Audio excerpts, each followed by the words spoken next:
A government that is concerned about the welfare of the people and their hardships and burdens will not turn the other way when every household is agitated about the rise in prices. The NDA government has continued to pretend that the concern about price rise is a false concern. And if the government ignores the issue will go away. The Congress party condemns the callous negligence of the government on the issue of price rise. The government and the RBI have set an inflation target of 4 plus or minus 2%. Consumer price inflation has breached the upper limit of 6% and is now, according to the NSO's press release yesterday, 6.26%. Urban CPI has spurted from 5.91% in May to 6.37% in June. Core inflation has moved up in a month from 5.5% to 5.8%. Food inflation is at 5.58%. Pulses 10.01%. Fruits 11.82%. Transport 11.56%.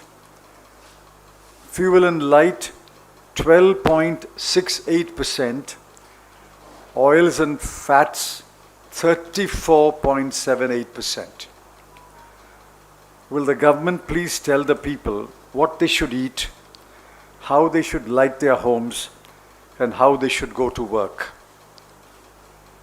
Inflation, even in a normal time, would be intolerable. The present is not a normal time. A pandemic is raging across the country. The pandemic has resulted in jobs being axed, unemployment rising to 8.1%, and incomes and wages being cut for millions of working people. In such a situation of widespread distress, inflation has broken the back of the people, and we hold the central government under Shri Narendra Modi directly responsible for the high inflation.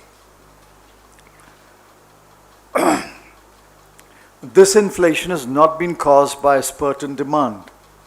I think everybody should understand that. This inflation has not been caused by a spurt in demand. On the contrary, private consumer demand is low. This inflation has not been caused by excess liquidity or too much money in the hands of the people. This inflation has been caused by the wrong policies of the government and its inept management of the economy. I wish to focus on 3 points. 1. Fuel prices. Despite stout opposition, the government has continually increased the prices of petrol, diesel and LPG.